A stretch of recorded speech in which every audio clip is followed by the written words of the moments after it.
أعوذ بالله السميع العليم من الشيطان الرجيم اللعين بسم الله الرحمن الرحيم الحمد لله رب العالمين والصلاة والسلام على أشرف الأنبياء والمرسلين سيدنا ونبينا وشفينا أبي القاسم محمد وآله الطيبين الطاهرين المظلومين أما بعد فقد قال الله سبحانه وتعالى في كتابه المبين وهو أصدق الصادقين بسم الله الرحمن الرحيم إياك نعبد وإياك نستعين. قرآن مجید کے پہلے سورہ فاتحہ کی آیت کریمہ ہے جس پر سورہ فاتحہ کے سلسلے میں گفتگو چل رہی ہے، جس میں میں نے اس سے پہلے بھی عرض کیا اور اسے بار بار کہنا چاہیے، بار بار کہنے کی بات ہے، بار بار سننے کی بات ہے، کیونکہ یہ وہ آیت کریمہ ہے جو بار بار پڑھی جا رہی ہے. یعنی دن میں، ایک دن میں کم سے 24 گھنٹے میں کم سے کم 10 بار واجب ہے پڑھنا، اور اگر تمام نمازوں کو شامل کر لیا جائے جو مومنین پڑھتے ہیں تو 50 سے بھی زیادہ بار ہم اس آیت کریمہ کو اپنے رب کی بارگاہ میں کھڑے ہو کر اس کو حاضر و ناظر جان کر پڑھتے ہیں، جو خود اس نے ہمیں پڑھنے کا حکم دیا ہے، جس کا ترجمہ بہت ہی آسان، اور وہ یہ کہ ہم صرف تیری عبادت کرتے ہیں اور تجھی سے مدد مانگتے ہیں. تو میں نے عرض کیا کہ قرآن مجید کی یہ آیت کریمہ جو بار بار ہم پڑھتے ہیں، جس میں بالکل صاف طور پہ بتایا جا رہا ہے کہ اللہ تعالیٰ ہم سے خود کہلوا رہا ہے کہ تم کہو، اور یہ ایک حق ہے کہ میں صرف تیری عبادت کرتا ہوں، یعنی کسی کی عبادت نہیں کرتا، اور میں صرف تجھی سے مانگتا ہوں، یعنی میں دعا کسی اور سے نہیں مانگتا. اسی چیز کو اللہ تعالیٰ نے قرآن مجید میں اور جگہ بھی ارشاد فرمایا ہے، جیسے ادعونی استجب لکم. سورہ مومن جسے سورہ غافر بھی کہا جاتا ہے، 40واں سورہ ہے، اس کی 60ویں آیت ہے، جس میں کہا جا رہا ہے مجھے پکارو، مجھ سے دعا کرو، میں قبول کروں گا. اسی طرح قرآن مجید میں اور واضح طور پر اسی حقیقت کا اللہ تعالیٰ نے بیان کیا ہے. آپ یہ سب چیزیں غور سے سننے کی ہیں، اللہ تعالیٰ نے قرآن مجید میں بیان فرمائی ہے. کیا ارشاد فرمایا ہے سورہ بقرہ میں، وَإِذَا سَأَلَكَ عِبَادِي عَنِّي فَإِنِّي قَرِيبٌ. رسول کو مخاطب ہو کر کہا جا رہا ہے کہ اے رسول، جب میرے بندے میرے بارے میں پوچھیں تو ان سے کہو میں بہت قریب ہوں. کتنا قریب ہوں وہ دوسری جگہ بتایا کہ میں جگل اور وین سے بھی زیادہ قریب ہوں. وَإِذَا سَأَلَكَ عِبَادِي عَنِّي فَإِنِّي قَرِيبٌ أُجِيبُ الدَّعْوَةَ الدَّاعِ إِذَا دَعَانِ فَلْيَسْتَجِیبُوا لِی. اللہ اکبر. اے نبی، میرے بندے اگر تم سے میرے متعلق پوچھیں تو بتاؤ کہ میں ان کے قریب ہی ہوں. پکارنے والا جب مجھے پکارتا ہے میں اس کی پکار سنتا ہوں اور جواب دیتا ہوں. وَلْيُؤْمِنُوا بِی لَعَلَّهُمْ يَرْشُدُونَ. لہذا انہیں چاہیے کہ میری دعوت پر لبیک کہیں اور مجھ پر ایمان لائیں. اور یہ بات تمہیں ان سے سنا دو کہ شاید کہ وہ راہ راست پا لیں. تو اس آیت کریمہ میں تو بڑی تفصیل سے اللہ نے بتایا. رسول سے کہہ کے کہو وَإِذَا سَأَلَكَ عِبَادِي عَنِّی، اے رسول جب یہ لوگ میرے بندے میرے بارے میں پوچھیں تو ان سے بتاؤ کہ میں بہت قریب ہوں. سب سے بڑا مسئلہ یہی ہوتا ہے، کوئی بہت دور دراز ہے، ہمیں کسی وسیلے کی اس لیے بھی ضرورت پڑ رہی کہ ہم سے بہت دور ہے. ہم کسی دور جگہ جب جاتے ہیں تو ہمیں ضرورت پڑتی ہے، لیکن یہاں ارشاد ہو رہا ہے کہ میں بہت قریب ہوں.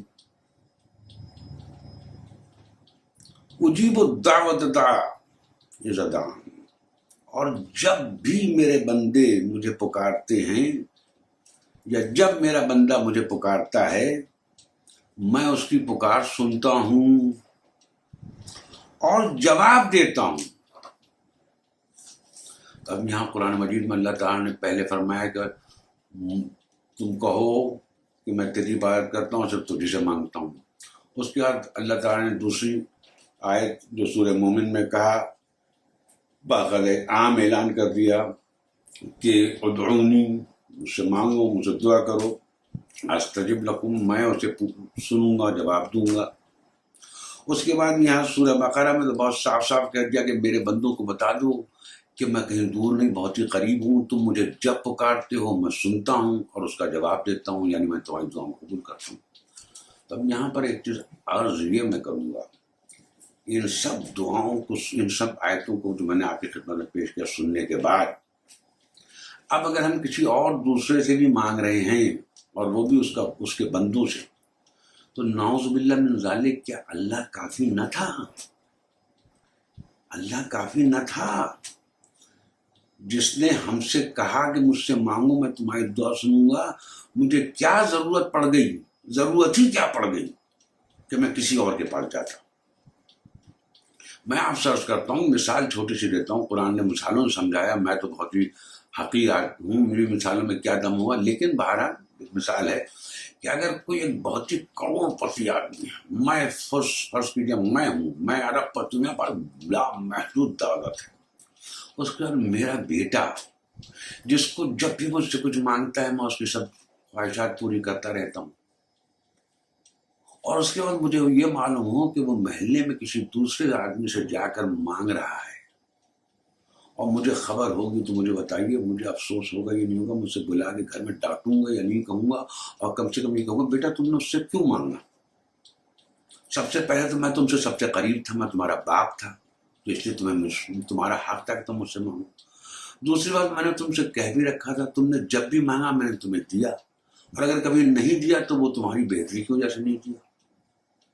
اس کے بعد تم نے جا کے دوسروں سے کیوں مانگا؟ تو آپ بتائیے، جب ایک باپ دولت مند اس چیز کو پسند نہیں کرے گا کہ اس کے ہوتے ہوئے اس کا بیٹا کسی اور سے جا کے مانگے، کیا ہے وہ اس کا قریب ترین عزیز ہی کیوں نہ ہو، میرے بھائی چچا سے بھی جا کے مانگے، تب بھی میں کہوں تم نے کیوں مانگا جب تمہارا باپ زندہ تھا. تو وہ رب کریم جو سارے خزانوں کا مالک ہے اور وہ بتا رہا ہے کہ جب تم مجھے پکارتے ہو میں سنتا ہوں، جواب دیتا ہوں، تو اس کے بعد اب ہمیں کیا ضرورت پڑ گئی کہ ہم دوسروں سے مانگے؟ اچھا، لیکن جیسے میں نے عرض کیا، پھر کچھ چیزیں میں اس لیے ریپیٹ کر رہا ہوں تاکہ کنیکشن ہو جائے، کیونکہ یہ جو لیکچر ہے یہ بہت عام نہیں ہے اور بار بار کرنے کا موقع نہیں ملتا کہ آپ یہاں مجھ سے سن لیں، کہیں اور کسی اور سن لیں. اس لیے میں چاہ رہا ہوں کہ تھوڑی تفصیل میں تھوڑا وقت ہو جائے، لیکن جو ضروری چیزیں ہیں میں ان کو سامنے لاؤں تاکہ اچھی طریقے سے کنیکٹ ہو سکیں. کہ میں نے عرض کیا کہ اس کے بعد ہمارے آبزرویشن میں کیا ہے، میں مسلسل 2-3 دن سے آپ کو بتا رہا ہوں اور ہر دفعہ کوئی نئی چیز آپ کو بتاتا ہوں. ہمارے آبزرویشن میں یہ ہے کہ لوگ بالکل عام بغیر کسی جھجک کے اماموں سے دعا کر رہے ہیں، اماموں سے مانگ رہے ہیں، اور ان کا پورا یہ عقیدہ ہے کہ امام جو ہیں وہ سنتے بھی ہیں، جواب بھی دیتے ہیں اور ہماری مشکلات کو حل کرتے ہیں. اور یہ میں آپ کو اپنے تجربے بتاؤں، حضور میں جب مجلس پڑھنے جاتا ہوں اکثر ہوا ہے یہ کہ میں نے کہا آج میری طبیعت ٹھیک نہیں ہے، میں نہیں پڑھ پاؤں گا، فوراً جو میرے قریب بیٹھے تو ان میں کسی کرے مولا کی مجلس ہے، مولا مدد کریں گے، مولا ٹھیک کر دیں گے.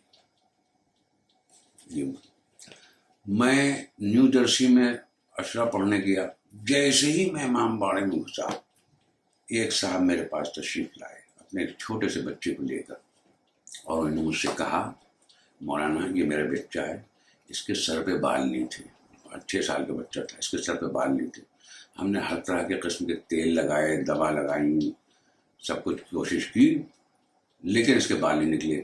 مگر میں نے جب حضرت عباس کے روضے پر جائے کہا کہ یا مولا، حضرت عباس سے میں نے دعا کی کہ اس کے سر پہ بال نکل آئیں، دیکھیے اس بچے کے سر پہ بال نکل آئیں.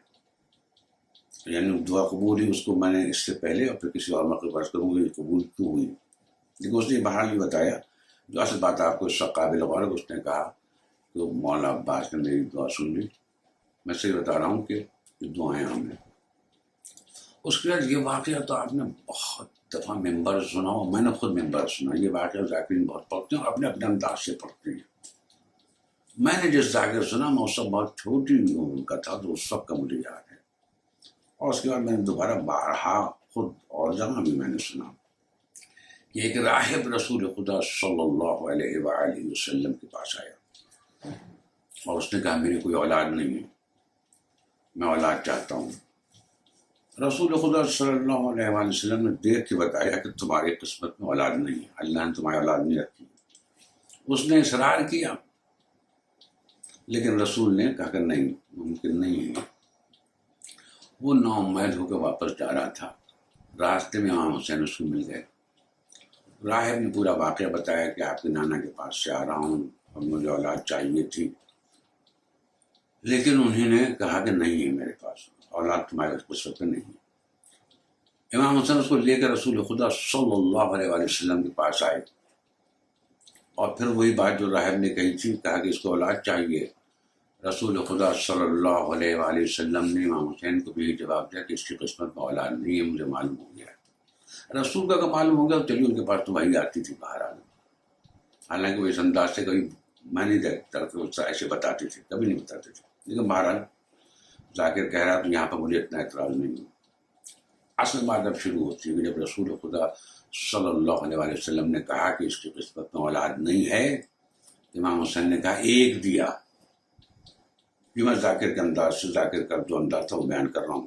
میں نے کہیں یہ واقعہ پڑھا نہیں ہے، ممبروں سے بہت سنا، یقیناً جو لوگ سن رہے ہیں انہوں نے بھی ضرور سنا ہوگا. رسول خدا صلی اللہ علیہ وسلم پھر کہا کہ نہیں، اس کی قسمت میں اولاد نہیں ہے. آپ نے دو دیے. اسی طرح وہ انکار کرتے رہے، ہوتے ہوتے 7 اور پھر اس کے 7 بیٹے ہوئے. یہ واقعہ ممبر سے ہم سنایا تھا. مجھے بتائیے جب ممبر سے یہ واقعہ سنایا جائے گا اور عجیب عجیب الگ الگ انداز سے، بہت دلچسپ طریقے سے، تو کیا لوگوں کے دل کے وہاں پر نہیں بیٹھ جائے گا؟ پھر جب کسی کو اولاد چاہیے ہوگی تو وہ کیا جا کے امام حسین سے نہیں مانگے گا کہ آپ نے اس کو 7 دیے تھے، مجھے بھی دے دیجیے؟ بس سنایا جا رہا ہے اور جس کو لوگ سمجھتے ہیں، سنتے ہیں، تو ایسا لگتا ہے جیسے جو کچھ بھی کہہ رہا ہے سچ کہہ رہا ہے. حالانکہ قرآن مجید میں باقاعدہ ایسی قرآن مجید میں ایک سورہ میں ہے جس میں ارشاد ہوا، جس میں اللہ تعالیٰ باقاعدہ اسپیسیفکلی فرماتا ہے کہ وہ اللہ ہے جو کسی کو بیٹا دیتا ہے، کسی کو بیٹی دیتا ہے، کسی کو دونوں دیتا ہے اور کسی کو کچھ نہیں دیتا. لیکن یہاں پر باقاعدہ، اچھا یہ تو صرف زبانی باتیں ہو گئی جو آپ صبح و شام دیکھتے رہتے ہیں، سنتے رہتے ہیں، مولا کا کرم ہو گیا، مولا نے کر دیا.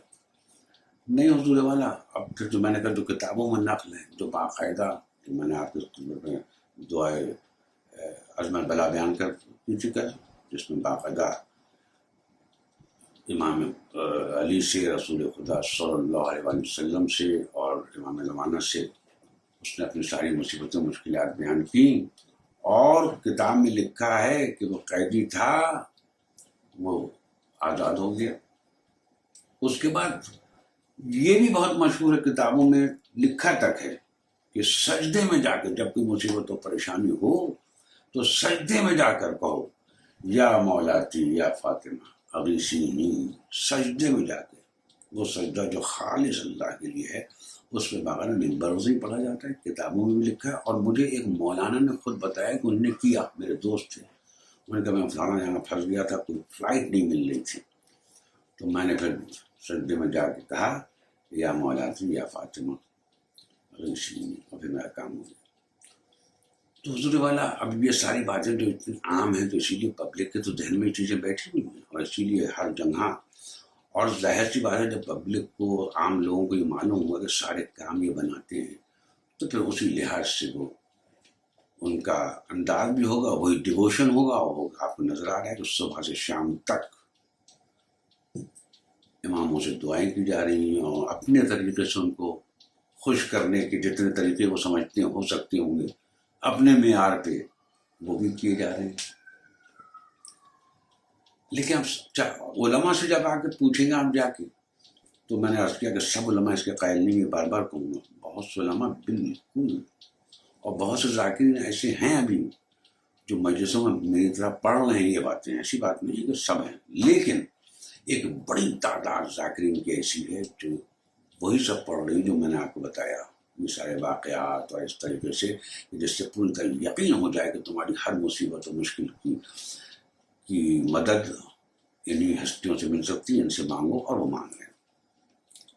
لیکن علماء سے جب جا کے آپ اور پوچھے تفصیل سے کہ بھئی اس کا مطلب تو یہ ہو گیا کہ یہ اللہ کے ہمسر ہو گئے، اللہ کے شریک ہو گئے، بلکہ خدا ہو گئے پھر تو یہ تو کہتے ہیں ایسا کبھی مت کرنا، اللہ وحدہ لا شریک، ان کے ہاتھ میں کچھ نہیں ہے، ان کے بس میں کچھ نہیں، ان کی اپنی طاقت کچھ نہیں، اللہ کی اپنی طاقت، اس کی قدرت ہے، ان کو اللہ نے یہ سب چیزیں دی ہیں۔ یہاں یہ معاملہ سارا ہو جاتا ہے، یعنی اب مسئلہ جو ہو جاتا ہے کہ توحید بھی نہ جائے ہاتھ سے اور شرک کے اندر بھی ڈبکیاں لگائی جا سکیں، تو اس لیے اپنے آپ کو بچانے کے لیے تو کہہ دیتے کہ نہیں ان کو خدا کبھی مت کرنے کا، خدا کہو گے تو کافر ہو جاؤ گے، مشرک ہو جاؤ گے، خدا نہیں، خدا تو صرف ایک ہے، وحدہ لا شریک ہے۔ ہم ہر دفعہ تشہد میں یہی کہتے ہیں کہ اشہد ان لا الہ الا اللہ، لیکن اللہ نے ان کو یہ طاقتیں دی ہیں، یعنی اللہ نے ان کو سمیع البصیر بنا دیا۔ اللہ باقاعدہ قرآن میں کہہ رہا ہے کہ میں ہر چیز کو سنتا ہوں، جانتا ہوں، زمین میں کوئی کچھ بھی کہیں بھی کوئی چیز مجھ سے چھپی ہوئی نہیں۔ جب میں ابھی پچھلی دفعہ آپ کے سامنے پڑھا تھا کہ کیا ہے رات کے اندھیرے میں ہو، کیا ہے دن میں ہو، تم آہستہ سے بولو، زور سے بولو، میں سنتا ہوں۔ اللہ واللہ سمیع البصیر قرآن میں ریپیٹڈلی آیا ہے، تو سمیع البصیر تو یہ بھی ہو گئے، کیونکہ یہ بھی ہر جگہ جہاں سے ہم پکارتے ہیں، آہستہ سے پکاریں، زور سے پکاریں، سنتے ہیں۔ اس کے بعد اللہ کے لیے بہت مشہور ہے، ہر ایک جانتا ہے کہ اللہ ہر جگہ ہے، اس کا کوئی جسم نہیں ہے، ہر جگہ ہے۔ تو حضور والا یہ بھی ہر جگہ ہو گئے، یہ بھی ہر جگہ ہے۔ اللہ نے ابھی قرآن میں کہا تھا میرے بندو جب مجھے پکارو، جب میرے بارے میں پوچھو تو بتانا میں قریب ہوں، تو یہ بھی قریب ہے۔ اگر قریب نہ ہوتے تو سنتے کیسے؟ اللہ نے کہا تھا فَإِذَا سَأَلَكَ عِبَادِي عَنِّي فَإِنِّي قَرِيبٌ، جب میرے بارے میں بندے پوچھے تو بتانا میں قریب ہوں۔ آپ نے جو ان کو جو دیا ہے اس لحاظ سے وہ بھی قریب ہے۔ تو حضور والا اب یہ ساری باتیں جو ہیں کیسے جسٹیفائی کی جائیں اور کیسے سرٹیفائی کی جائیں، تو اس کے لیے میں قرآن مجید تلاش کرتا ہوں۔ قرآن مجید ایک ایسی کتاب ہے جس پہ سب کا ایمان ہے۔ قرآن مجید میں مجھے اس قسم کے کچھ جسٹیفیکیشنز ملنے چاہیے، ایسی آیتیں ملنی چاہیے، کیونکہ ظاہر جب اتنی بڑی بات ہے کہ اللہ نے اپنے ان بندوں کو رسول خدا صلی اللہ علیہ وآلہ وسلم اور اماموں کو اتنی طاقت دی ہے، ان کو سمیع البصیر بنایا ہے، ان کو اختیار دیا ہے، وہ دعائیں سنتے ہیں، اس کا جواب دیتے ہیں، ہمارے مسائل کو حل کرتے ہیں، تو قرآن میں اس کو بیان کرنا ضروری تھا، کیونکہ یہ اتنی ایک تو ان کی عظمت بڑھتی۔ آج یہ بحثیں ویسے جو ہو رہی ہیں، جو میں کہہ رہا ہوں میری ہمت نہیں ہوتی، میں بولتا قرآن میں اگر یہ لکھا ہوتا تو میں کیسے جرأت کر سکتا تھا؟ ایک آدمی فون لا کے مجھے کتاب دیکھتا ہے، کیا چیزیں آپ باتیں کر رہے ہیں، آپ نے قرآن میں یہ آیت نہیں پڑھی جیسے میں آیتیں دے رہا ہوں؟ لیکن پوری ذمہ داری کے ساتھ کہہ رہا ہوں، اور آپ کو بھی اتنا اندازہ ہوگا پورے قرآن مجید میں کہیں اللہ تعالیٰ نے یہ نہیں لکھا ہے کہ اللہ نے رسول خدا صلی اللہ علیہ وآلہ وسلم کو اور ہمارے اماموں کو یہ تمام اختیارات اور یہ طاقتیں بخشی ہیں۔ قرآن مجید میں اللہ تعالیٰ نے جن جن پیغمبروں کو جو جو دیا وہ پورا بیان کیا ہے، اور رسول اکرم کا ذکر تفصیل سے کیا، ان کی عظمت کا احساس ہم کو پوری طرح دلایا ہے۔ مطلب آپ سمجھو ان کی عظمت کا کوئی اگر یہ کوشچن کر رہا ہو یا میری باتوں سے کوئی بھی اندازہ کرے، جیسے میں نے کہا تھا وہ میرا ایک چاہنے والا آیا تھا، مجھ سے کہا تھا کہ آپ رسول کی اور اماموں کی شان میں گستاخی کر رہے ہیں، تو میں بتا دوں رسول کی شان میں جو بھی گستاخی کرے گا اس گستاخی کی بڑی سخت سزا ہے اللہ کی یہاں۔ ان کی عظمت اور ان کی جو اللہ نے جو پوزیشن رکھی ہے اس میں کوئی ذرہ برابر بھی شک نہیں کر سکتا۔ آپ سمجھیے اتنی عظیم شخصیت ہے کہ اسی قرآن مجید میں، لیکن جو قرآن میں آیا اس سے کوئی انکار نہیں کر سکتا ہے۔ ارشاد ہوا ہے ایک جگہ رسول کے اصحاب کو مخاطب کر کہا ہے کہ اگر رسول سے جب بات کرو تو آہستہ بات کرو، اگر تم نے زور سے بات کر لی تو کہیں تمہارے سارے اعمال ناکارت ہو جائیں۔ اتنی عظیم قدرت نے ان کی عظمت اور ان کو پہچانوایا ہے کہ ایسی عظیم شخصیت ہے، اگر تم نے زور سے بول دیا صرف ان سے، جیسے عام طور سے تم بولتے ہو، تو عام طور سے اگر آپ کسی بزرگ سے ہی بول دیں تو کہیں یہ غلط بات ہے، ایسے نہیں بولنا چاہیے، بدتمیزی ہے، بری بات ہے۔ لیکن یہ کہ تمہارے سارے اعمال، نماز، روزہ، زکات، جو کچھ بھی تم نے کیا سب برباد ہو جائے گا۔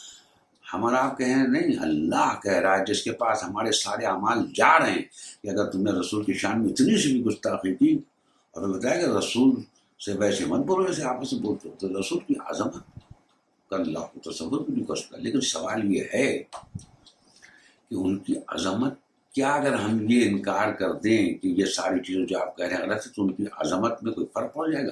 اگر فرق پڑ جاتا ہے تو یقیناً کہ قرآن مجید میں اس کا اظہار کرنا چاہیے تھا۔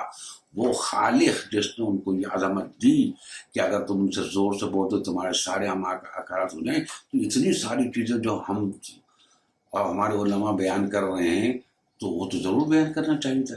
لیکن پورے قرآن مجید میں میں پورے دعوے کے ساتھ کہہ سکتا ہوں کہ ایسی کوئی آیت، اس کا کوئی شائبہ نہیں، بلکہ یہ جو کہلایا گیا، جو پھیلایا گیا ہے کہ وہ سنتے ہیں، جواب دیتے ہیں، اس کا زبردست انکار ہے۔ اور وہ میں مسلسل وہ آیتیں آپ کو پڑھ کے سنا رہا ہوں۔ کل میں نے آپ کو آیتیں پڑھ کے سنائی، اس سے پہلے دن بھی میں نے وہ آپ کو آیتیں آگے پڑھ کے سنائی، آج میں اور آپ کو آیتیں پڑھ کے سناؤں گا۔ یعنی میں اتنا پڑھ رہا ہوں کہ اگر عام حالات میں کوئی ہوتا تو کہتا حضور والا اب ہم تھک گئے، اتنے دن سے آپ وہ آیتیں سنا رہے ہیں، حالانکہ قرآن سننے سے کوئی مومن تھکتا نہیں ہے، نہ سنانے سے تھکتا ہے۔ جملہ میں اس لیے کہہ رہا ہوں کہ آخر میں اگر اللہ تعالیٰ نے یہ کہہ دیا کہ میں نے اتنی بار یہ بیان کیا تھا کہ تم سناتے سناتے تھک جاتے ہو، سننے والا سنتے سنتے تھک جاتا، اس کے باوجود تمہیں سمجھ نہیں آیا تھا حضور والا۔ اب میں آپ کی خدمت میں قرآن مجید کی وہ آیتیں پیش کر رہا ہوں جو اس سلسلے میں آپ کو بالکل کلیئر پوزیشن دے دیں گے، اور اس کے بعد میں آپ سے پوچھوں گا کہ مجھے بتائیے کہ کیا یہ آیت مشکل ہے، کیا اس میں کنفیوژن ہے، کیا اس کے بعد کوئی گنجائش رہ جاتی ہے علماء کی اس ایکسپلینیشن کی کہ اللہ نے ان کو یہ اختیارات، یہ طاقتیں دی ہیں، یہ سمیع البصیر ہیں، یہ دعاؤں کو سنتے ہیں اور جواب دیتے ہیں۔ قرآن مجید میں سورہ فاطر، قرآن مجید کا یہ 35واں سورہ ہے، سورہ فاطر۔ میں شروع سے تھوڑا ذرا زیادہ پڑھ رہا ہوں، جیسے قرآن مجید کا سننا عبادت ہے، اس لیے اور پھر بات اور کلیئر ہو جائے، اس لیے میں تھوڑا سا زیادہ پڑھوں گا، آدھا پیج پڑھوں گا۔ تو اس لیے میں چاہتا ہوں آپ سنیں، قرآن مجید کا سننا بھی عبادت ہے، پڑھنا بھی عبادت ہے۔ اسی بہانے ہم کو قرآن سننا مل جائے تو بہت اچھی بات ہے۔ سورہ فاطر جو قرآن مجید کا 35 سورہ ہے، اس کی آیت نمبر 10 سے شروع ہو رہا ہے، جس کا اشارہ میں صرف ترجمہ پڑھ رہا ہوں۔ اللہ نے تم کو مٹی سے پیدا کیا، پھر نطفے سے، پھر تمہارے جوڑے بنائے، یعنی مرد و عورت۔ کوئی عورت حاملہ نہیں ہوتی اور نہ بچہ جنتی ہے، مگر یہ سب کچھ اللہ کے علم میں ہوتا ہے۔ کوئی عمر پانے والا عمر نہیں پاتا، اور نہ کسی کی عمر میں کچھ کمی ہوتی ہے، مگر یہ سب کچھ ایک کتاب میں لکھا ہوتا ہے۔ اللہ کے لیے بہت آسان کام ہے، اور پانی کے دونوں ذخیرے یکساں نہیں ہیں، ایک میٹھا اور پیاس بجھانے والا ہے، پینے میں خوشگوار، اور دوسرا سخت کھاری کے حلق چھیل دے، مگر دونوں سے تم تر و تازہ گوشت حاصل کرتے ہو، پہننے کے لیے زینت کا سامان نکالتے ہو، اور اسی پانی میں تم دیکھتے ہو کہ کشتیاں اس کا سینہ چیرتی چلی جا رہی ہیں، تاکہ تم اللہ کا فضل تلاش کرو اور اس کے شکر گزار بنو۔ وہ دن کے اندر رات اور رات کے اندر دن کو پرو لے آتا ہے، یعنی دن کے بعد رات آتی ہے، رات کے بعد دن آتا ہے۔ چاند اور سورج کو اس نے مسخر کر رکھا ہے، چاند اپنا کام کر رہا ہے، سورج اپنا کام کر رہا ہے، کوئی ذرہ برابر اس میں آگے پیچھے نہیں ہو سکتا، اس نے سب کیلکولیٹ کر کے رکھا ہے۔ یہ سب کچھ ایک وقت مقرر تک چلے جا رہا ہے، یہ سب ہوتا رہے گا جو ایک وقت مقرر تک۔ وہی اللہ جس کے یہ سارے کام ہیں تمہارا رب ہے۔ یعنی اب ساری قدرت اللہ نے قرآن مجید میں مختلف جگہ مختلف طریقے سے اپنی قدرت اپنی نشانیوں کو بیان کیا ہے. یہاں چند نشانیاں بیان کی ہے کہ یہ سب جو ابھی بتایا ہے یہ سارے کام جو کر رہا ہے تمہارا رب ہے, بادشاہی اسی کی ہے. اسے چھوڑ کر جن دوسروں کو تم پکارتے ہو وہ ایک پرکا کے مالک بھی نہیں ہیں. اب سنیے یہ غور, یہ آیت سے اتنی سنانی تھی لیکن میں نے شروع سے آپ کو سنانا شروع کیا کہ اب اس کے بعد کیا ہے, یہ قابل غور ہے, اس کو پھر دوبارہ غور سے سنیے کہ اپنی ساری قدرت کا اظہار کرنے کے بعد کہ سب کچھ کائنات میں جتنا کچھ جو کچھ ہو رہا ہے وہ میں کر رہا ہوں, پھر ارشاد ہوتا ہے کہ اسے چھوڑ کر جن دوسروں کو تم پکارتے ہو. اب دیکھیے یہاں پہ اگر آپ بت لینا چاہیں تو آپ بت لے سکتے ہیں, لیکن اگر آپ جو کچھ لوگ بتوں کو پکار رہے ہیں اور آپ اللہ کے رسول حضرت محمد مصطفیٰ صلی اللہ علیہ وآلہ وسلم کو پکار رہے ہیں تو ہمیں ڈرنا تو نہیں چاہیے, چھپنا نہیں چاہیے. ہم کہیں گے ہم پکار رہے ہیں, اماموں کو پکار رہے ہیں تو یا تو اس آیت میں یہ کلیریفائی کیا جاتا ہے کہ سوائے میرے کچھ بندے ہیں جن کو میں نے اختیارات دیا ہے, لیکن یہاں ایبسلوٹ نیگیشن کی بات ہو رہی ہے. یہاں یہ کہا جا رہا ہے اسے چھوڑ کر جن دوسروں کو تم پکارتے ہو. تو اب جن دوسروں میں تو سب آ گئے. اگر کچھ ایسی ہستیاں تھیں جو اس سے ایگزیمپٹڈ تھیں تو حضور والا یہ قرآن مجید جو کہہ رہا ہے ہم ہر بات کو بہت صاف صاف انداز میں بیان کرتے ہیں.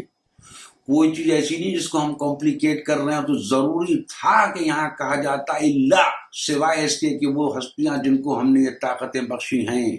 لیکن یہاں کچھ نہیں لکھا ہے. یہاں کیا لکھا ہے, اسے چھوڑ کر جن دوسروں کو تم پکارتے ہو وہ ایک ایوٹا ایک پرکا کے مالک بھی نہیں ہیں. انہیں پکارو تو وہ تمہاری دعائیں سن نہیں سکتے, اور سن لیں تو ان کا تمہیں کوئی جواب نہیں دے سکتے, اور قیامت کے روز وہ تمہارے شرک کا انکار کر دیں گے. اور آخر میں کیا جملہ ہے, حقیقت حال کی ایسی صحیح خبر تمہیں ایک خبردار کے سوا کوئی نہیں دے سکتا. اللہ اکبر. یعنی وہ کون, خود اللہ سبحانہ وتعالیٰ. اب مجھے آپ دیکھیے, میں کوئی آیت ریپیٹ نہیں کر رہا ہوں, پچھلی آیتوں کا آپ یاد رکھیں, میرے لیکچر ہوں دوبارہ سن لیجیے گا. یہ آیت میں نے ابھی تک نہیں پڑھی تھی آپ کے سامنے, پہلی بار پڑھ رہا ہوں. ایسی بہت سی آیتیں پڑھ چکا ہوں میں آپ کو, لیکن اب یہ آیت جو ہے اس میں آپ مجھے بتائیے کہ اس میں کون سی چیز سمجھ میں نہیں آ رہی. اس میں اللہ تعالیٰ صاف صاف کہہ رہا ہے کہ وہی اللہ تمہارا رب ہے, بادشاہی اسی کی, اسے چھوڑ کر جن دوسروں کو تم پکارتے ہو وہ ایک پرکا ایک ایوٹا ایک ذرے کے مالک بھی نہیں. سب سے پہلے تو مالک نہیں ہے. بالکل صحیح ہے, ہم خود کہتے ہیں کہ مالک تو صرف اللہ ہے, اور سارے علماء بھی کہیں گے بے شک صرف مالک اللہ ہے. لیکن اس کے بعد جو ہے انہیں پکارو تو تمہاری دعائیں نہیں سن سکتے. یہاں تو کہا جا رہا ہے, ہمارے علماء کہہ رہے ہیں کہ وہ دعائیں سن سکتے ہیں, وہ سمیع البصیر ہیں. تو اگر سمیع البصیر ہیں اور سن سکتے ہیں تو یہاں پر ضرور یا تو قرآن میں کہیں اور ایکسکلوسیولی بتا دیا ہوتا, لیکن یہاں بھی ضرورت تھی. کہا جاتا ہے جیسے کہ شفاعت کی جو قرآن مجید میں ہے کہ من ذا الذی یشفع عندہ الا, کس کی جرأت ہے کہ اللہ کی بارگاہ میں شفاعت کرے, بإذنہ, مگر یعنی کر سکتا ہے مگر یہ اس کی اجازت سے. لیکن یہاں جب دعاؤں کا ذکر ہو رہا ہے تو یہاں بھی ہوتا ہے اللہ کی بات ہے, سوائے ان ہستیوں کو جن کو میں نے طاقت دی ہے. مگر یہاں قرآن تو ایبسولوٹ نیگیشن کہہ رہا ہے, اسے چھوڑ کر جن دوسروں کو تم پکارتے ہو. آپ سب اپنے اپنی جگہ چلے جائیں. کرسچنس جیسس کرائسٹ کو پکار رہے ہیں, اہل ہنود رام اور کرشن کو پکار رہے ہیں, بت خانوں میں لوگ بتوں کو پکار رہے ہیں. ہم اپنے امام باڑوں میں اپنے رسول اور اپنے اماموں کو پکار رہے ہیں. تو یہاں پہ ایک چیز اور کر دوں, ایک لحاظ سے ہم نے اپنے رسول کی اور اپنے اماموں کی عظمت کو کم کیا. مجھے یاد ہے کہ میں دبئی میں 13 رجب میں تقریر کر رہا تھا. امام امیر المومنین حضرت علی بن ابی طالب علیہ السلام کی ولادت کا دن تھا. تو میں نے تقریر سے پہلے یہ کہا, کیونکہ میں تو عرض کر رہا ہوں, میں تو کہتا چلا آ رہا ہوں, اسی لیے کچھ لوگ مجھ سے ناراض ہو جاتے ہیں. میں نے کہا کہ حضور والا آپ کو ایک چیز بتا دوں کہ آپ جو قصیدہ خوان آئے ہیں, قصیدوں میں اکثر آپ امام علی کو نصیری کا خدا کہہ کے بڑے خوش ہو کے پکارتے ہیں. خود تو آپ خدا نہیں کہہ سکتے ہیں, حالانکہ جو آپ نے ان کو صفات دے رکھی ہیں اس سے تو یہی مطلب نکلتا ہے, لیکن بظاہر اتنی ہمت کسی کی نہیں ہے اسلام میں آنے کے بعد ان کو خدا کہے. ہر آدمی ڈانٹ دے گا، ہر مولانا کہے گا کیا بات کرو، کافر ہوگا تم. تو اب آپ اس میں نے وہ جو قصیدہ پڑھنے بیٹھے ان کو مخاطب ہوگا کہ آپ خدا تو ان کو نہیں کہہ سکتے، لیکن آپ اس کو دوسرے طریقے سے پورا کرتے ہیں. نوشہری کا خدا کہہ کے بہت خوش ہوتے ہیں. تو میں آپ کو ایک چیز بتا دوں، اگر آپ قصیدہ پڑھنے جا رہے ہیں کہ آپ ان کو نوشہری کا خدا کہہ کے ان کی عظمت اور ان کی بزرگی میں اضافہ نہیں کرتے ہیں، بلکہ بہت بہت ان کی شان میں گستاخی کرتے ہیں. وہ کیسے کہ آپ کو معلوم ہے، میں نے پورا کیلکولیشن کیا، میں نے کہا آپ کو معلوم اللہ ایک ہے، اس کے بعد ایک لمبی فہرست ہے ان کی جن کو اللہ کی جگہ خدا مانا گیا. ان میں کون ہے؟ نمرود ہے، نمرود کو خدا کہا گیا. فرعون ہے، اس کو خدا کہا گیا. شداد ہے، اسے خدا کہا گیا. اس کے بعد بدھ ہیں، اور یعنی کتنے ہیں، ملینس آف خدا ہیں. تو میں نے کہا یہ سب ہیں جو اللہ کو چھوڑ کے ان کو خدا کہا گیا ہے. تو امیر المومنین جو انبیاء و مرسلین میں کی بزمگاہ میں ہیں، آپ ان کو جب نوشہری کا خدا کہتے ہیں تو آپ ان کو اٹھا کے ان لوگوں میں شامل کر دیتے ہیں جن کو خدا کہا گیا. یعنی نعوذ باللہ من ذالک اتنی عظیم شخصیت جو انبیاء و مرسلین میں تھی، اس کو اٹھا کے آپ ان لوگوں میں بٹھا دیتے ہیں جو فرعون، نمرود اور شداد ہے. کیونکہ یہاں تو وہ ہیں جن کو خدا کہا گیا جو خدا نہیں تھے، لیکن نوشہری کا خدا کی. میں نے کہا آپ نے ان کی عزت افزائی کی یا کم کیا؟ چنانچہ دلچسپ چیز یہ ہے کہ میری اس تقریر کے بعد جب وہ قصیدہ پڑھنے آئے صاحب، تو انہوں نے کہا کہ میں یہ پڑھنے جا رہا تھا لیکن مولانا نے ایسا کہہ دیا کہ میں اب نہیں پڑھ سکتا. لیکن وہ وقتی توبہ تھی. وہی سوال یہ کہ جو میں نے کہا تھا وہ ایسی بات تھی کہ اس کے بعد ہمت نہیں ہو سکتی تھی پڑھنے کی. تو میں عرض کر رہا ہوں کہ جب اگر ایسی بات ہے کہ جو کہا جا رہا ہے کہ ہمارے امام جو ہیں دعا سنتے ہیں، جواب دیتے ہیں، تو پھر اب یہاں تو اس کا کچھ اظہار قرآن مجید ہونا چاہیے. یہاں تو ہم قرآن مجید میں جو بار بار ریپیٹ کر کے سنا رہا ہوں کہ اللہ اپنے ساری اپنی قدرت کا اظہار کر کے فرماتا ہے اسے چھوڑ کر جن دوسروں کو تم پکارتے ہو. تو جن دوسروں کو پکارتے ہو میں نے ابھی آپ کو بتا دیا کہ ہر اپنے اپنے خداؤں کو پکار رہا ہے. اب ہم بھی امام علی کو خدا تو نہیں کہتے کہ پکار تو رہے ہیں. آپ نے خود ہی کہا، علماء نے یہی کہا کہ آپ ان کو پکار سکتے ہیں، ان سے دعا مانگ سکتے ہیں. یہ سنتے ہیں، جواب دیتے ہیں اللہ نے طاقت دی. یہاں اللہ مجھے بتایا کہ میں نے کچھ لوگوں کو طاقت دی تھی، ان کو اس میں شامل کرنا. یہاں تو اللہ ارشاد فرما رہا ہے کہ اسے چھوڑ کر جن دوسروں کو تم پکارتے ہو وہ ایک پرکار کے مالک بھی نہیں ہیں. انہیں پکارو تو تمہاری دعائیں سن نہیں سکتے. اللہ کہہ رہا نہیں سن سکتے تم، اور سن لیں. اب یہ کیوں کہاں سن لیں؟ تم نے یہ ازیوم کر رکھا ہے کہ سن لیتے ہیں، چلو لمحے بھر کے لیے مان لیا، سن لی. اور سن لیں تو ایزیوم کرو کہ وہ سن بھی لیں. اگر تو اب خالق اس کے بعد اور سن لیں تو ان کا تمہیں کوئی جواب نہیں دے سکتے. یعنی تمہارے مطلب کی تو بات ہی نہیں. اگر فرض کرو تم یہ مان بھی لو کہ وہ سن لیتے ہیں، اللہ سبحانہ وتعالیٰ میں بھی آپ کے ایگزامشن کی ایک تھوڑی سی جگہ دے رہا ہے کہ وہ سن بھی لیں، تو اس کے بعد میں تو اللہ نے کہا لیکن یہ تو بالکل ناممکن ہے. یعنی وہ جواب تو دے ہی نہیں سکتے. یعنی تمہاری خواہش اور تمہاری آرزو اور تمہاری دعا تو وہ پوری کر ہی نہیں سکتے. اس کے بعد اور سنیے، اور قیامت کے روز وہ تمہارے شرک کا انکار کر دیں گے. جو میں نے ابھی کل آپ کے سامنے آیت پڑھی تھی کہ اللہ تعالیٰ عظیم ہستیوں کو بلائے گا اور ان سے کہے گا کہ تم نے ان کو بہکایا تھا، تم نے ان کو گمراہ کیا تھا. استغفر اللہ. یہ کتنی مجھے کہتے ہوئے تکلیف ہو رہی ہے، شرم آ رہی ہے، لیکن قرآن مجید میں ہے کہ کیا تم نے ان لوگوں کو، جو میں نے کل ترجمہ بھی کچھ صحیح ترجمہ میں نہیں کر پا رہا ہوں سب گاؤں شامل نہیں، کہ کل میں نے آپ کو سامنے پڑھا تھا.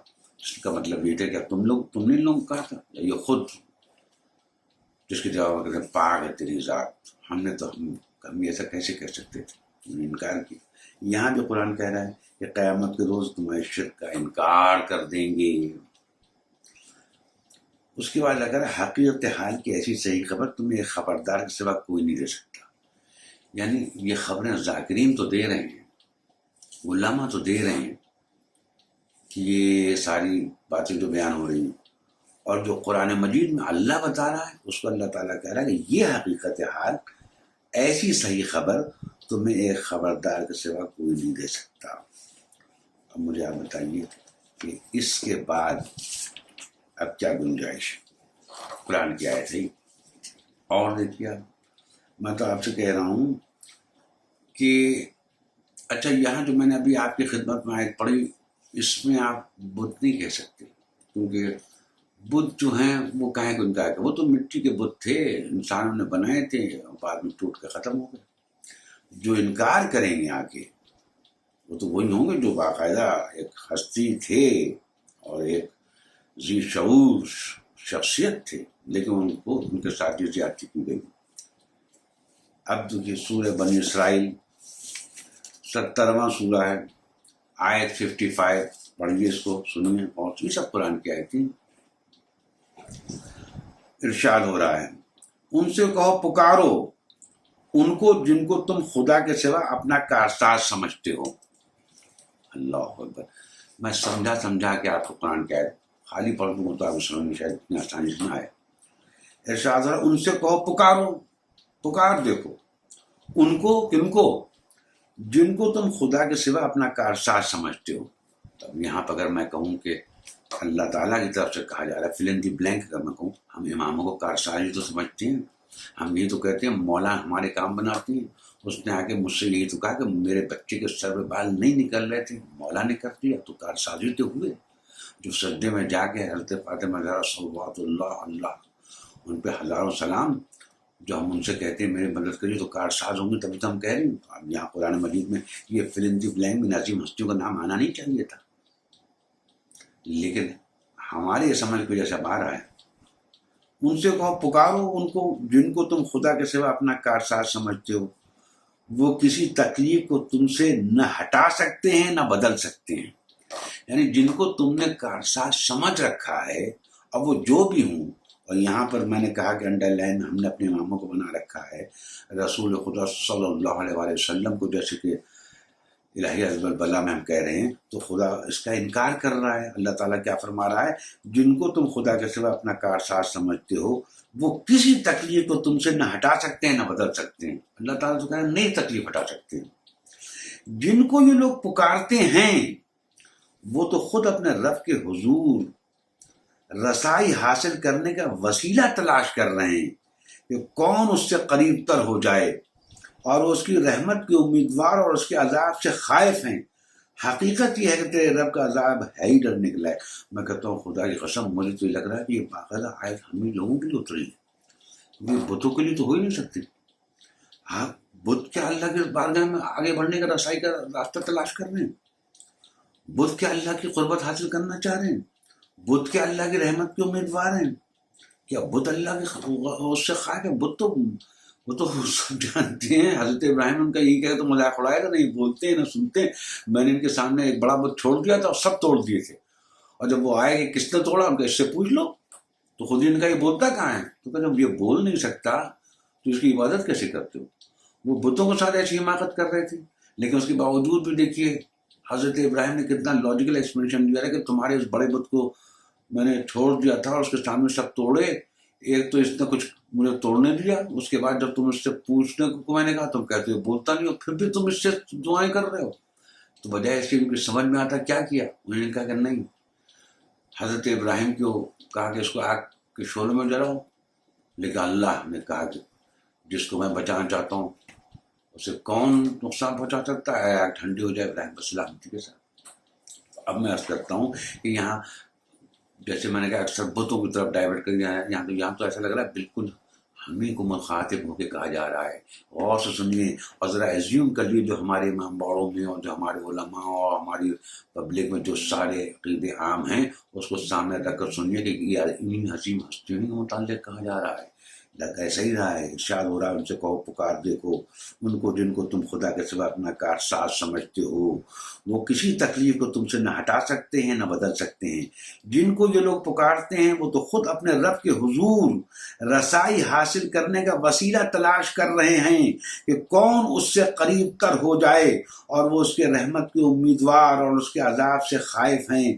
حقیقت یہ ہے کہ تیرے رب کا عذاب ہے ہی ڈرنے کے لائق، اس میں کوئی شک نہیں کہ اس لیے اس یہاں پر تو میں خود فلندی بلیک میں اپنے اماموں کا نام لکھوں گا، کیونکہ امام زین العابدین السلام ہمارے سارے امام جو تھے، اس میں کوئی شک نہیں کہ وہ ہر لمحے اپنے رب کی حضور رسائی حاصل کرنے کا وسیلہ تلاش کرتے رہے اور اس سے قریب ہو جائیں، اور اس کی امید کے وہ اس کی رحمت کے امیدوار تھے اور اس کے عذاب سے خائف تھے۔ یہ تو ان کی بات پوری اترتی۔ لیکن جب یہ ان پر پوری اترتی ہے تو یہاں یہ کہنا چاہیے تھا کہ یہ عظیم ہستیاں ہیں جن کو میں نے یہ طاقتیں بخشی ہیں، یہ تمہاری دعائیں سن سکتے ہیں، تمہاری مصیبتوں کو دور کر سکتے ہیں، تمہاری پریشانیوں کو دور کر سکتے ہیں، اور تم تمام ہمارے جتنے بھی بھائی ہیں ان کے لیے جسٹیفائی ہوتا ہے کہ امام باڑوں میں ان مقدس مقامات پہ جا جا کے دعا کرتے، اور دعا کو لیکن یہاں تو اللہ تعالیٰ ان ہستیوں کو جیسے سامنے رکھ کر کہہ رہا ہے کہ ان سے کہو پکارو ان کو جن کو تم خدا کے سوا اپنا کارساز سمجھتے ہو، وہ کسی تکلیف کو تم سے نہ ہٹا سکتے ہیں نہ بدل سکتے ہیں۔ یعنی اماموں کے بارے میں صاف صاف کہا جا رہا ہے کہ نہ یہ تمہاری تکلیف کو ہٹا سکتے ہیں نہ بدل سکتے ہیں۔ کیوں؟ جن کو یہ لوگ پکارتے ہیں وہ تو خود اپنے رب کے حضور کی رسائی حاصل کرنے کے وسیلہ تلاش کر رہے ہیں کہ کون اس سے قریب تر ہو جائے، اور وہ اس کی رحمت کے امیدوار اور اس کے عذاب سے خائف ہیں۔ حقیقت یہ ہے کہ تیرے رب کا عذاب ہے ہی ڈرنے کے لائق، کاش یہ ہماری اور آپ کے سمجھ میں آ جائے۔ یہ سورہ بنی اسرائیل میں آیت ہے، ان کو جا کے آپ پڑھ لیجئے اور پھر دیکھیے جو میں نے جو کہا یہ غلط قرآن کی آیت ہے، حدیث ہوتی تو آپ کہتے کہاں سے پڑھنا۔ اس کے بعد اب میں آپ کی خدمت میں سورہ نمل اس آیت کریمہ کو پڑھنے جا رہا ہوں، لیکن تھوڑی تفصیل کے ساتھ، جو ہمارے امام باڑوں میں بہت عام ہے۔ آپ نے دیکھا ہوگا کہ جب مصیبت و پریشانی اور تکلیف ہوتی ہے تو باقاعدہ ہم سے میں ممبر پر جب جاتا تھا مجلس میں تو مجھ سے کہا جاتا تھا مولانا آج ایک صاحب کو بہت تکلیف ہے تو اما یجیب ذرا 5 بار پڑھوا دیجیے۔ ہم باقاعدہ بڑے زور شور سے پڑھتے تھے کہ اما یجیب المضطر اذا دعا ویکشف السوء، 5 بار سارے مومنین پڑھ کے پڑھتے تھے، اور وہ سمجھتے جیسے یہی دعا ہے، دعا، اور وہ پڑھ کے بات ختم ہو جاتی تھی۔ اب آپ دیکھیے اس اما یجیب کا پورا مقدمہ کیا ہے۔ اسی لیے میں کہتا ہوں قرآن مجید اگر وہ فکر سے پڑھیں اور پڑھتے ہوتے تو کسی کی ہمت نہیں ہوتی آپ سے یہ ساری باتیں کرنے کی اور یہ کہنے کی، اور آج ہمارا پورا معاشرہ پاک و صاف ہوتا اور توحید پرست ہوتا، اماموں کی سرپرستی میں ان کی تعلیمات کے مطابق وحدہ لا شریک رب سے مانگ رہا ہوتا، اور اماموں کے بتائے گئے طریقوں سے مانگ رہا ہوتا، اور اس کی ساری مصیبتیں دور ہو رہی ہوتی ہیں، اور جو چاہ رہا ہوتا اللہ تعالیٰ اس کو عطا کرتا۔ لیکن نہیں، ایسا نہیں ہوا۔ اب دیکھیے یہ کہاں سے شروع ہوتا ہے۔ شروع یہاں سے ہوتا ہے، ان سے پوچھو اللہ بہتر ہے یا وہ معبود جنہیں وہ لوگ اس کا شریک بنا رہے ہیں۔ یہ سورہ نمل آیت نمبر 58 سے شروع ہو رہا ہے، سورہ نمبر 27۔ ان سے پوچھو اللہ بہتر ہے یا وہ معبود جنہیں وہ لوگ اس کا شریک بنا رہے ہیں۔ معبود ہر اس شخصیت کو جس کو اللہ کے صفات دے کے آپ پکار رہے ہیں، آپ نے اسے معبود بھی بنا لیا، کہیں یا نہ کہیں تو یہاں آ رہا ہے، اس کے ارشاد ہوتا ہے بھلا وہ کون ہے جس نے آسمانوں اور زمینوں کو پیدا کیا، بھلا وہ کون ہے جس نے آسمانوں اور زمین کو پیدا کیا اور تمہارے لیے آسمان سے پانی برسایا، پھر اس کے ذریعے خوشنما باغ اگائے جن کے درختوں کا اگانا تمہارے بس میں نہ تھا۔ دنیا کے تمام سائنٹسٹ مل کے پلانٹس کی اسٹڈی کر سکتے لیکن کوئی درخت کو پیدا نہیں کر سکتا۔ بیج جال جو اللہ نے پیدا کیا اسی سے پیدا ہوتا، ویسے نہیں پیدا کر سکتا۔ اس کے بعد اصل جملہ جو ریپیٹڈلی آ رہا ہے، اسے غور سے سنیے۔ اللہ اپنی قدرت کی ایک نشانی بیان فرماتا ہے اور اس کے بعد کہتا ہے کیا اللہ کے ساتھ کوئی دوسرا خدا بھی ہے ان کاموں میں شریک؟ اس کے بعد کمنٹ نہیں، بلکہ یہ لوگ راہ راست سے ہٹ کر چلے جا رہے ہیں۔ یہاں پر دیکھیے میں نے عرض کیا کہ جو بت پرست ہیں، جو کافر ہیں، سب، لیکن ہم نے زبردستی اپنے کو بھی اس میں شامل کر لیا ہے۔ ہم تو نہیں اس میں شامل تھے، یقیناً نہیں تھے، لیکن ہم نے اللہ کے علاوہ کسی اور کو اللہ کے صفات دیکھ کر اس سے دعائیں مانگنا شروع کی تو ہم نے اس کو اپنے کو اس میں شامل کر لیا۔ تو اللہ تعالیٰ یہ سوال کرتا اس کے بعد، اور وہ کون ہے جس نے زمین کو جائے قرار بنایا اور اس کے اندر دریا رواں کیے، اور اس نے پہاڑوں کی میخیں گاڑ دی اور پانی کے 2 ذخیروں کے درمیان پردے حائل کر دیے۔ کیا اللہ کے ساتھ کوئی اور خدا بھی ان کاموں میں شریک ہے؟ نہیں بلکہ ان میں سے اکثر لوگ نادان ہیں. یعنی اللہ تعالیٰ اپنی قدرتیں بیان کرتا جا رہا ہے. یہ امن یجیب کا مقدمہ ہے. تو قرآن مجید میں اچھا بار بار چیز ایک طرف آپ کو اور توجہ دلا دوں کہ جب اللہ سبحانہ و تعالیٰ ان آیت میں یہ فرما رہا ہے کہ کیا اللہ کے ساتھ کوئی اور خدا بھی ہے، اس کا مطلب یہ ہے کہ اگر کوئی واقعی میں تم اس کو شریک کر رہے ہو تو وہ خدا ہی ہے. یہ بھی ایک بڑا مسئلہ حل ہو گیا. جو اکثر کنفیوژن جو ہوتا ہے، جو ہم کہتے ہیں کہ نہیں اللہ نے ان کو طاقتیں دی ہیں، یہ سب کر رہے ہیں، یہ خدا نہیں ہے. یہاں خدا باقاعدہ اس چیز کو ہمیں دکھا رہا ہے کہ اگر یہ ساری باتیں جو تم کہہ رہے ہو کسی کو، تو وہ کہو یا نہ کہو وہ خدا ہی ہو سکتا ہے. تبھی تو اللہ تعالیٰ بار بار یہ ارشاد فرمایا کہ اللہ کے ساتھ کوئی اور خدا بھی ہے. یہ کام اللہ کے علاوہ کوئی کر ہی نہیں سکتا ہے. اگر کر رہا ہے تو وہ بھی خدا ہے، اور وہ نہیں ہے تو اس لیے بات کہا نہیں بلکہ ان میں سے اکثر لوگ نادان ہیں. یعنی ایسے نادان ہیں جو کہہ رہے ہیں کہ ہے. ہم تو نہیں کہہ سکتے اور ہم میں کوئی ایسا نہیں کہہ رہا ہے، لیکن آگے کی بات سنیے، اس میں ہم سب شامل ہوئے. یہاں سے امن یجیب شروع ہوتا ہے. تو میں نے عرض کیا جو امن یجیب کو جو ہم 5 بار پڑھتے ہیں، یہ پہلے اس کا مقدمہ یہ ہے. امن یجیب المضطر اذا دعا ویکشف السوء. کون ہے جو بے قرار کی دعا سنتا ہے جب کہ وہ اس کے پکارے، اور کون اس کی تکلیف رفع کرتا ہے، اور کون ہے جو تمہیں زمین کا خلیفہ بناتا ہے. کیا اللہ کے سوا کوئی اور خدا بھی یہ کام کرنے والا ہے؟ تم لوگ کم ہی سوچتے ہو. میں نے عرض کیا ہم بس تھوڑا سا ٹکڑا لیتے ہیں، ہم بس یہیں تک پڑھتے ہیں امن یجیب المضطر اذا دعا ویکشف السوء، لیکن یہاں آیت ختم نہیں ہوتی، آیت بھی ختم نہیں ہوتی، کنٹینیوشن میں ہے. لیکن جتنا پڑھتے ہیں اس کا ہی سن لیجیے آپ پہلے، جس کا ترجمہ ہے کون ہے جو بے قرار کی دعا سنتا ہے. میں نے ایک دفعہ دار السلام میں تقریر میں کہا تھا، میں نے کہا تھا یہ امن یجیب جو آپ لوگ پڑھتے ہیں تو اس میں ایک خاص بات میں آپ کو بتاؤں کہ امن یجیب المضطر اذا دعا ویکشف السوء میں تو اللہ کا نام ہی نہیں ہے. یہاں اللہ کا نام ہی نہیں ہے، بلکہ اللہ اپنی صفت سے پہچانوا رہا ہے. تو جس چیز کو اللہ اپنی صفت سے پہچانوا رہا ہو، اگر آپ نے یہ صفت کسی اور کو دے دی تو کیا ہے، آپ کہیں نہ کہیں آپ نے اس کو اللہ، آپ نے اس کو خدا کہہ دیا. وہی چیز پروردگار عالم یہاں اور اچھی طرح سے ظاہر خالق کی طرف سے کیا جا رہا ہے. کون ہے جو بے قرار کی دعا سنتا ہے جب کہ وہ اسے پکارے. تو اب ہم آپ کو بتائیں، ہم تو کہہ رہے ہیں، یا ابھی جو میں نے آپ کے سامنے دعا پڑھی تھی دعا عزم البلا، اس میں تو ہم پکارتے ہیں یا رسول کو پکارتے ہیں. بہت ہی ڈپریسڈ جب ہوتے ہیں ہم پکارتے ہیں. وہ شخص جس نے جا کے حضرت عباس کے روضے پر دعا کی تھی تو بہت ہی ڈپریسڈ تھا وہ، اس نے پکارا تھا. اور صبح و شام جو اماموں سے دعا کرتے ہیں، تکلیفوں پریشانیوں میں ہم پکارتے ہیں. تو اس لیے کون ہے تو یہ سب لوگ آ جائیں گے، اس کی گواہی تو آپ سب دیں گے. اسی پہ تو بحث ہو رہی ہے.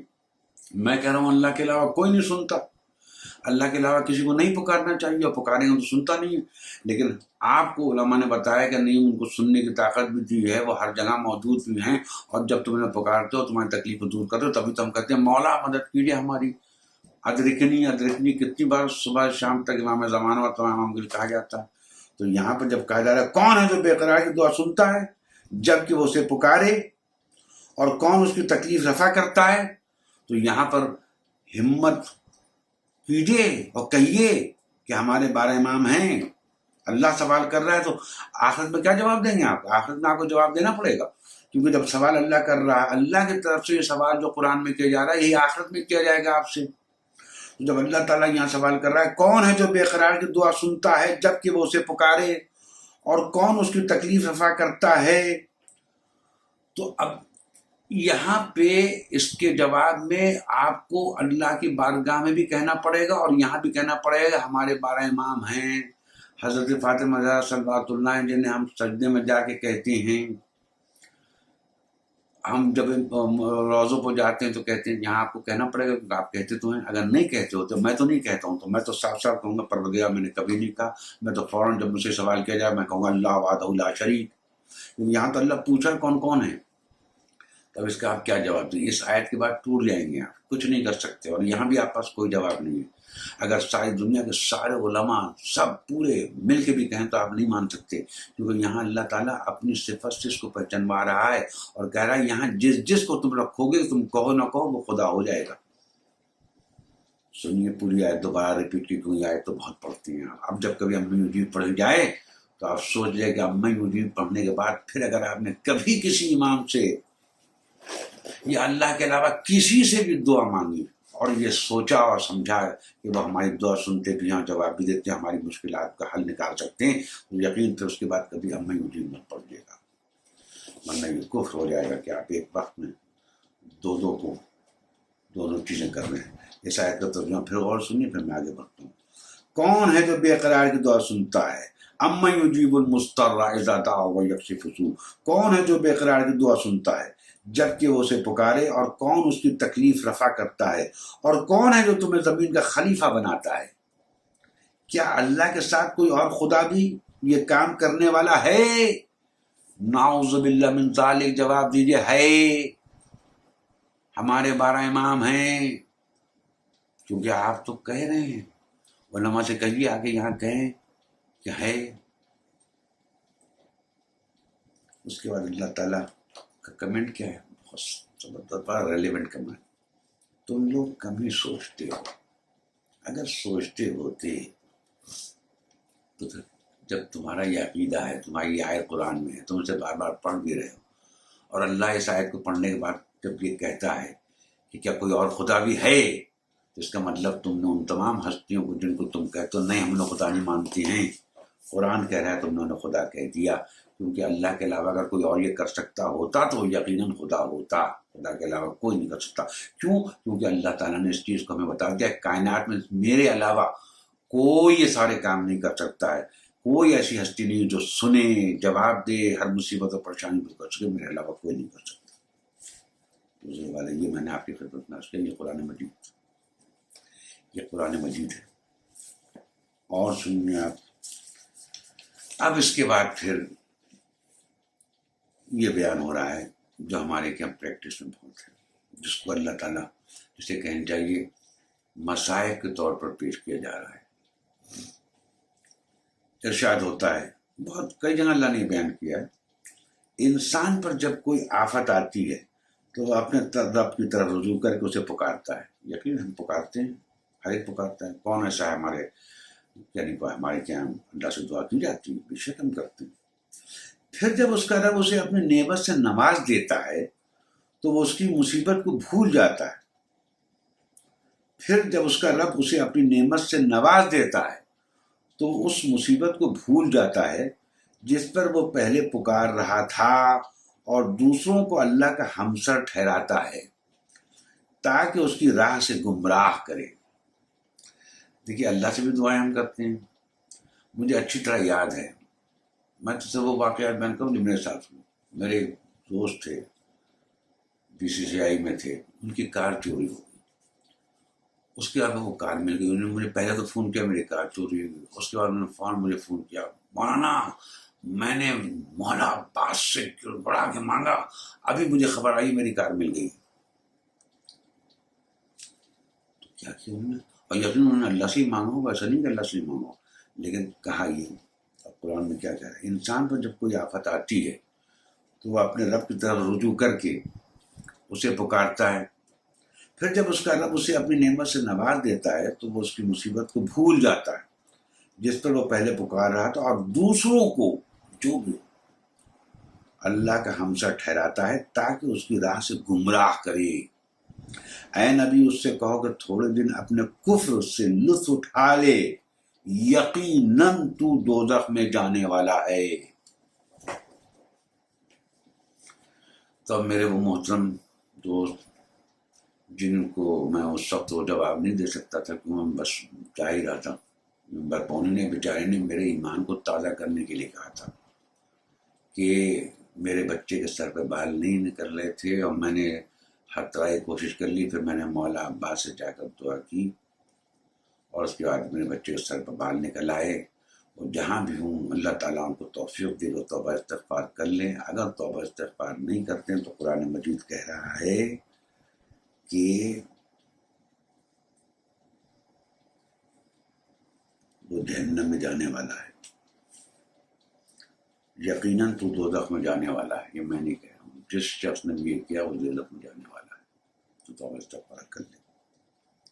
اس کے بعد اللہ تعالیٰ فرماتا ہے کیا اس شخص کی روش بہتر ہے، یعنی جو یہ کہہ رہا ہے جس نے پہلے اللہ سے مانگا یا اللہ کے علاوہ کسی اور سے مانگا اور اس کے بعد کسی دوسرے کو اللہ کا ہمسر ٹھہرا دیا اور اس کی راہ سے گمراہ کیا.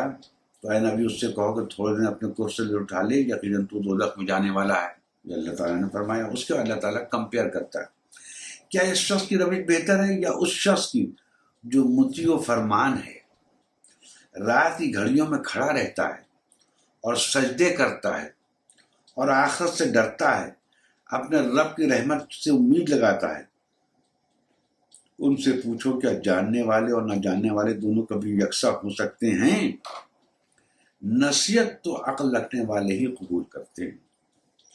یعنی ایک طرف اللہ نے یہ کہا، دوسری طرف اللہ نے وہ منظر کھینچ دیا کہ جو پروردگار کا احسان و کرم ہمیں توفیق دیتا ہے کہ ہم تو کوشش کرتے ہیں کہ ہم یہ کریں اور ہم کریں گے کہ نمازیں پڑھیں، رات کو نماز تہجد اور اللہ کے علاوہ کسی سے نہ مانگیں.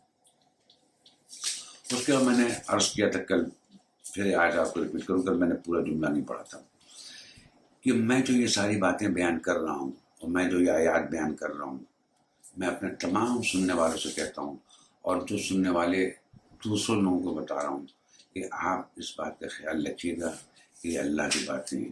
مجھے آپ جو کچھ بھی کہہ لیجیے، میری کوئی ہستی نہیں ہے، میری کوئی حقیقت نہیں ہے، لیکن اللہ کی بارگاہ میں ایک ایک چیز ریکارڈ ہوتی ہے اور ایک ایک چیز کے لیے اللہ نے حساب کتاب کر رکھا ہے، جس کا علم اس وقت ہوتا ہے جب وہ سامنے آ جاتا ہے.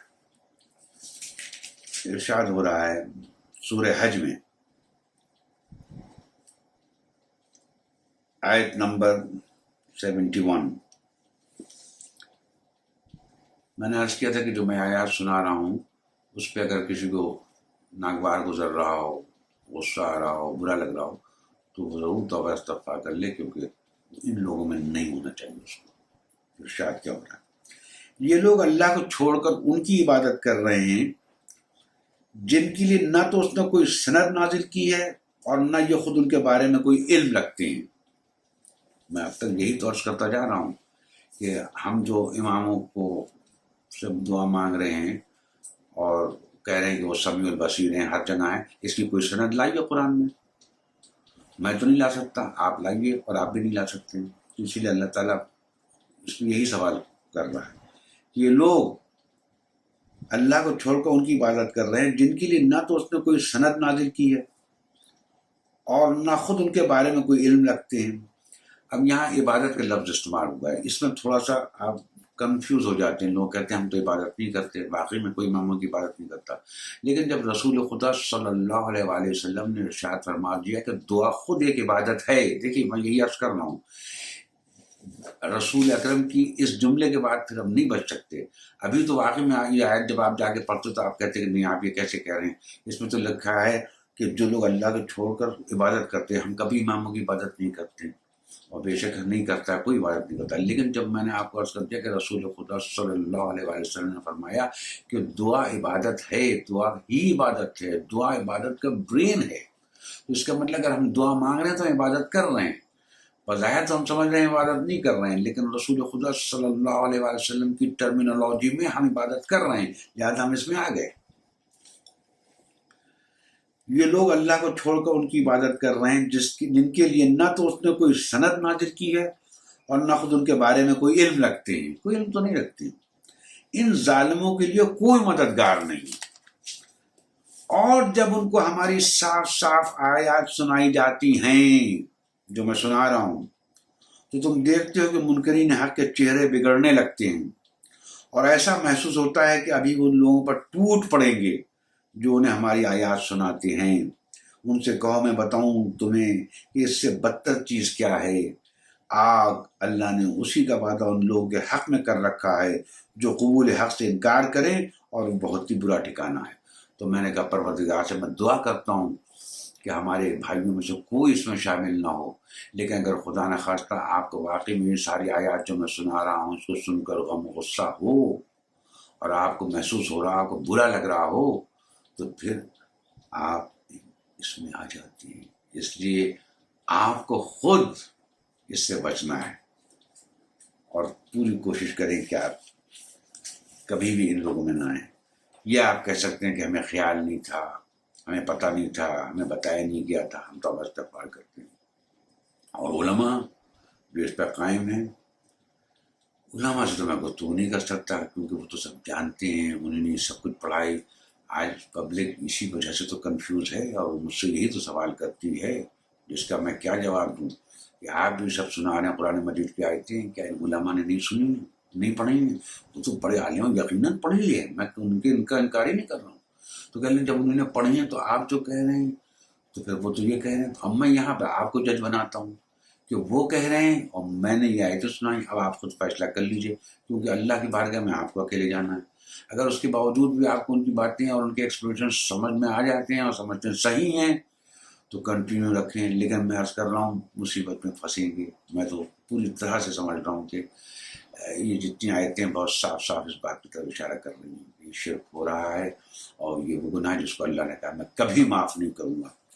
لیکن بہرحال یہ آپ کے اوپر ہے۔ اور میں ایک چیز عرض کر دوں آپ سے کہ ایک چیز کا آپ کے اوپر سائیکالوجیکل اثر ہو سکتا ہے جس سے میں آپ کو تھوڑا سا سمجھاتا ہوں کہ اس اثر کو ہٹا سکتے ہیں۔ وہ کیا کہ یہ کیسے ہو سکتا ہے؟ تم ایک اکیلے آدمی، تمہاری کوئی حیثیت نہیں، تمہاری کوئی وقت نہیں، ہم ان ججت علماء کے سامنے تو تمہارا کوئی تصور بھی نہیں کر سکتے۔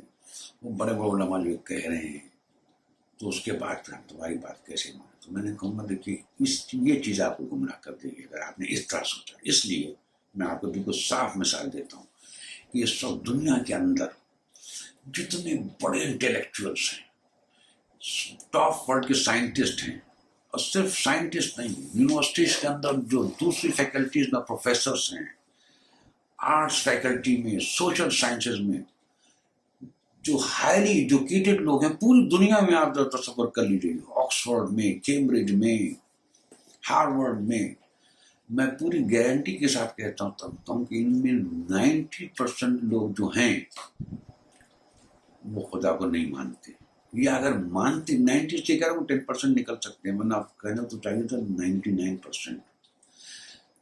یہ لوگ نہیں مانتے ہیں خدا کو، اور مانتے بھی ہیں تو بس برائے نام مانتے ہیں۔ تو اس کا مطلب ساری دنیا کی انٹلیکچوئل ورلڈ، نو گاڈ، نو ریلیجن۔ اس کے بعد دوسری جو دنیا میں سب گورنمنٹس کے اندر ہے، گورنمنٹس کے اندر پریسیڈنٹس، پرائم منسٹرس، آپ سب کو جانتے ہیں۔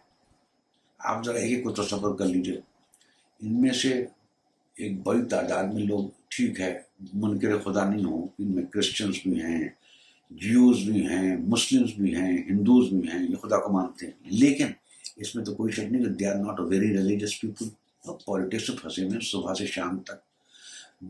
ان کے پاس جو مسلمان ہیں ان کی بات کر رہا ہوں، ان کے پاس وقت کی نماز پڑھیں۔ آپ مسلم کنٹریز کا ذرا تصور کر لیجیے، کون سے ایسے مسلم کنٹریز کے پریزیڈنٹ اور پرائم منسٹر آپ کو نظر آئے؟ ایک آدھ کی بات میں نہیں کر رہا، ایکسیپشنل کیسز کو میں نہیں کہہ رہا ہوں، اسی لیے کبھی کوئی بات ایبسولوٹ ٹرم میں نہیں کہنی چاہیے، ہوں گے کچھ، لیکن زیادہ تر لوگ نماز روزہ کچھ بھی نہیں کر رہے ہوں گے۔ اس کے بعد دنیا کے دولت مند لوگوں کو لے لیجیے آپ، جن کا بہت دولتیں ہیں، زیادہ تر دولت مند لوگ جو ہیں وہ بھی اللہ کو یاد نہیں کر رہے ہیں، اللہ کو نہیں مانتے۔ تو اس کا مطلب یہ کہ میجورٹی آف دا پیپل جو دنیا کے اندر چھائے ہوئے ہیں، یا تو انٹلیکچوئلس ہیں، یا گورنمنٹ میں پاورفل پوزیشن رکھتے ہیں، یا ارب پتی ہیں، وہ اللہ کو نہیں مان رہے۔ تو اگر میں ایک انسان اجنبی ان تمام چیزوں کو دیکھوں، اور پھر میں دیکھ رہا ہوں کہ اللہ کی نعمتیں بھی نازل ہو رہی ہیں، مطلب دولتیں اللہ ان کو دے رہا ہے، اقتدار ان کو دیے ہوئے ہے، ٹیلنٹ ان کو دیے، تو پھر تو مجھے کہہ دینا چاہیے کہ اتنے ساری دنیا کے لوگ جب اللہ کو نہیں ماننا ہے اور سب کا تو نہیں ہے، بیکار ہے، میں کہہ کو اتنی مشکل اٹھاؤں، روزے رکھوں اور یہ ساری چیزیں کروں، آپ مجھے بتائیے کیا میں جسٹیفائڈ ہوں گا؟ نہیں ہوں۔ اس میں تو آپ میرا ساتھ دیں گے کہ یہ سب لوگ کیونکہ ہیں تو بڑی تعداد میں اور بڑی اچھی پوزیشن میں ہیں، لیکن اس کے باوجود بھی ہمیں معلوم ہے قرآن اللہ کا برحق ہے، جب یہ مریں گے تو ان کو پتہ چلے گا، تب یہ مصیبت پھنسیں گے۔ تو اسی لیے اگر آپ پورے اپنے ماحول میں معاشرے میں دیکھیں بڑی تعداد میں لوگ یہ کر رہے ہیں، علماء ہیں اور یہ ہیں وہ ہیں، تو اس تعداد کو دیکھ کے متاثر مت ہوئیے، یہ دیکھیں قرآن کیا کہہ رہا ہے، یہ دیکھیے رسول نے کیا کہا، یہ دیکھیے امام علی نے کیا کہا، یہ دیکھیے امام حسین نے کیا کہا۔ وہ جو رسول نے کہا، اماموں نے کہا اور جو اللہ قرآن میں کہہ رہا ہے، اس کو کیا ہے ساری دنیا نہ مان رہی ہو، لیکن اگر آپ کا آخر پہ یقین ہے اور قرآن پہ یقین ہے تو آپ کو ماننا پڑے گا۔ اس لیے اس چیز سے کئی زیادہ تر لوگ اسی سے متاثر ہو رہے ہیں۔ ہمیشہ یہی ہوتا ہے کہ آپ اکیلے، آپ ہی کو یہ خیال ہو رہا ہے، اور سب لوگوں نے جو سارے پوری شیعہ ورلڈ میں ہو رہا ہے بھائی، سارے باڑوں میں الہی عظمت والا پڑھی جا رہی ہے، دعائے توسل پڑھی جا رہی ہے، اماموں سے دعا کی جا رہی ہے، کتابوں میں لکھا ہے کہ حضرت فاطمہ زہرا صلی اللہ علیہ سجدے میں جا کر دعا کرو، آپ ہی اکیلے۔ تو میں کہہ رہا ہوں یہ مروب ہو کر نہ مانیے، فیکٹس قرآن سے دیکھیے۔ اب لاسٹ میں آپ کی خدمت میں عرض کرتا ہوں کہ یہ سب تو میں نے آپ کو ڈفرینٹ چیزیں بتا دی، اب قرآن مجید آپ کو بالکل بتا رہا ہے کہ تمہاری لائن آف ایکشن ہونی کیا چاہیے۔ یہ ساری چیزیں بیان کرنے کے بعد ارشاد ہوتا ہے، اے نبی کہہ دو کہ لوگوں اگر تم ابھی تک میرے دین کے متعلق کسی شک میں ہو تو سن لو کہ تم اللہ کے سوا جن کی بندگی کرتے ہو میں ان کی بندگی نہیں کرتا، بلکہ صرف اس خدا کی بندگی کرتا ہوں جس کے قبضے میں تمہاری موت ہے۔ مجھے حکم دیا گیا ہے کہ میں ایمان لانے والوں میں سے ہوں، اور مجھ سے فرمایا گیا ہے کہ یکسو ہو کر اپنے آپ کو ٹھیک ٹھیک اس دین پر قائم کر دے، اور ہرگز مشرکوں میں سے نہ ہو، اور اللہ کو چھوڑ کر کسی ایسی ہستی کو نہ پکارو جو تجھے نہ فائدہ پہنچا سکتی ہے نہ نقصان۔ اگر تو ایسا کرے گا تو ظالموں میں سے ہو جائے گا۔ اگر اللہ تجھے کسی مصیبت میں ڈالے تو خود اس کے سوا کوئی نہیں جو اس مصیبت کو ٹال دے، اور اگر وہ تیرے حق میں کسی بھلائی کا ارادہ کرے تو اس کے فضل کو پھیرنے والا بھی کوئی نہیں ہے۔ وہ اپنے بندوں میں سے جس کو چاہتا ہے اپنے فضل سے نوازتا ہے، اور وہ گزر کرنے والا اور رحم فرمانے والا ہے۔ یہ میں نے آپ کی خدمت میں بہت ہی لائٹ کنکلوژن دے دیا۔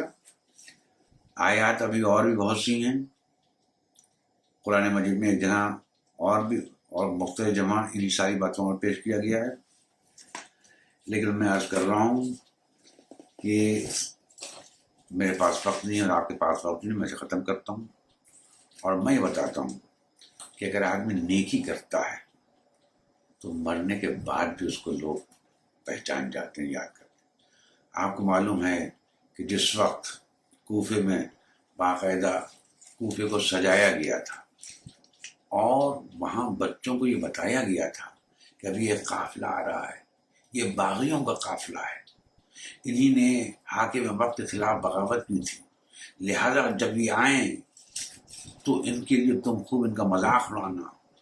اور بچوں کو کچھ پتہ نہیں تھا، اور یہ قافلہ کون تھا؟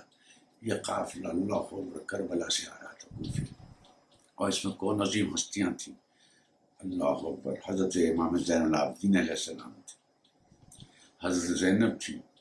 اس قافلے کے بارے میں پروپیگنڈا کیا جا رہا تھا، اور شہیدوں کے سر تھے۔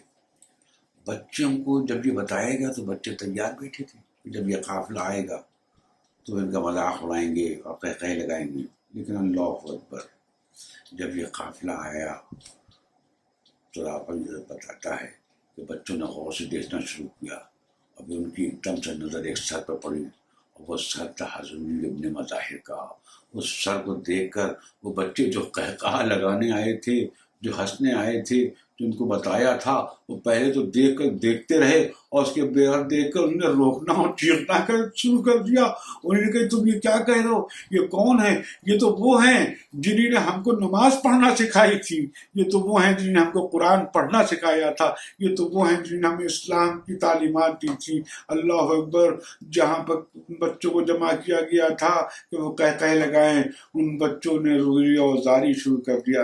اس طریقے سے اللہ اپنے نیک بندوں کا ان کے اس دنیا سے چلے جانے کے بعد بھی ہدایت کا وسیلہ بنا دیتا ہے.